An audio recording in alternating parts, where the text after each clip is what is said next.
You are watching and listening to Sun FM TV.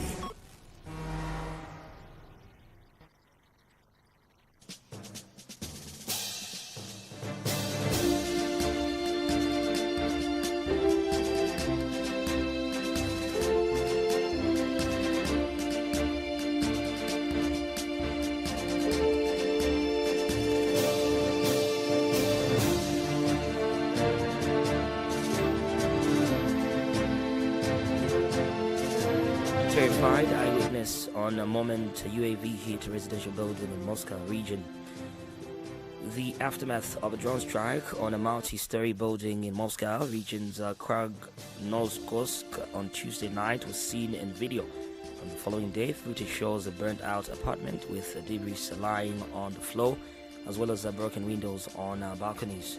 The sound of the impact was very strong. Everyone was terrified. We actually looked out the windows and didn't see anything, said local woman Olga.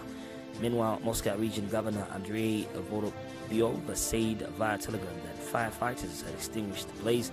It was covered an area of 20 square meters.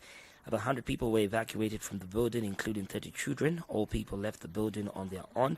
2 people were injured. A 34-year-old man received sharp nail wounds to his arm and leg. A pregnant woman and the injured man received the first aid and refused to be hospitalized, while the woman remains in the perinatal center, adding that there is no threat to her and the baby. Never joined NATO. Kyiv denounced the Russian action as an invasion. Vladimir Zelensky imposed martial law throughout the country, announcing a general mobilization, while the EU and the US imposed several rounds of sanctions on Moscow. Cops in the dock, police officers charged with murder involvement in the killing and applied for release on bond by the team of defense lawyers.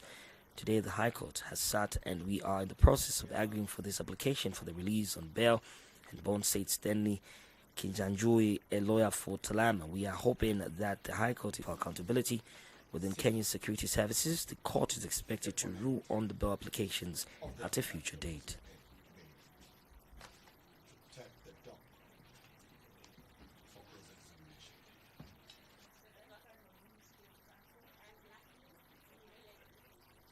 There has been brought a charge for murder for the late Albert Ojwang.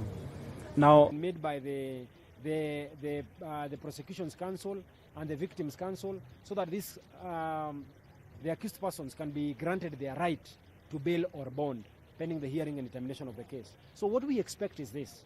We expect that when we return, we shall be making our submissions. If we make them in good timing, then the court will be pleased under the circumstances to grant, to render a ruling as to whether the accused persons will be granted their right to bail or denied the same. Secondly, the second scenario that might play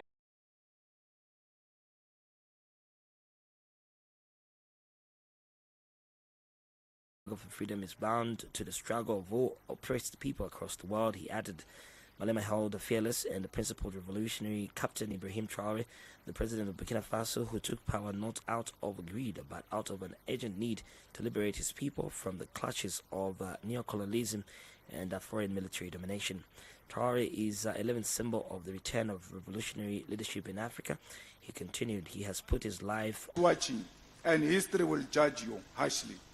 The EFF stands firmly with the people of Palestine and will never be neutral in the face of genocide.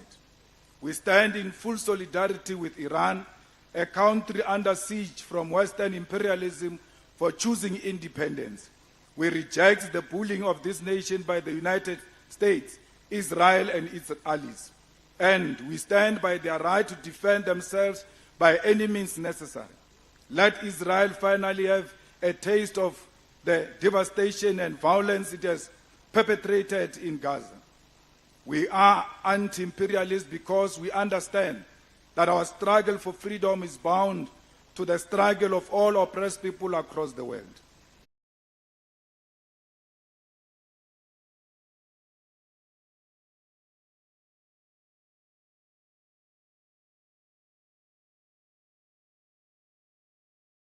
Has rejected Western puppet regime, expelled French troops from Burkina Faso soil, and reclaimed the dignity of his people. At only 36 years old, Traore has shown more courage and conviction. In South Africa's Eastern Cape, humanitarian aid consignments have been dispatched to the communities worst affected by the flooding in South Africa's Eastern Cape province. Several government officials visited the area, declared disaster zones on Sunday, where they met with local residents and assessed the At the funeral of our young people, that our struggle is global. The pain of our children.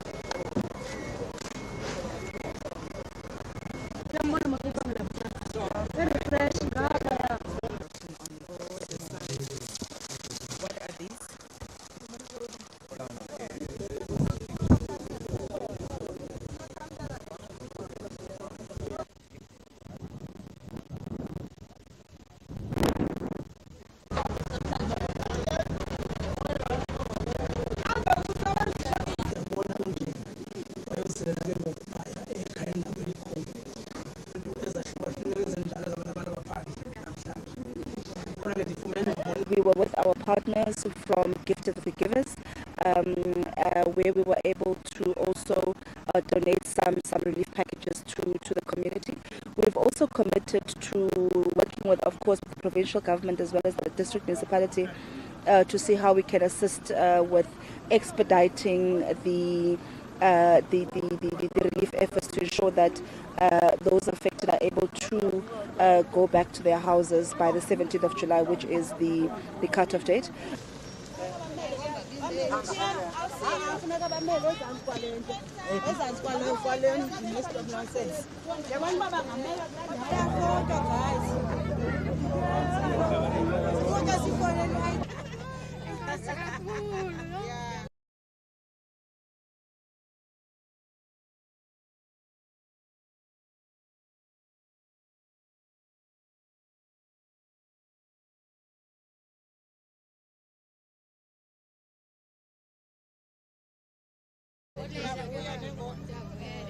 We had about more than 200 people.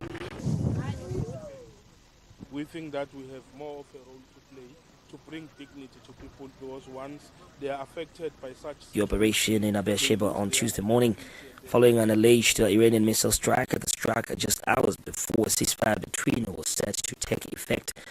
Footage shows a widespread devastation with debris covering the streets surrounding a residential building, with sustained direct hit and attack in a show of support for the Palestinian people and to protest against Israel attacks in Iran.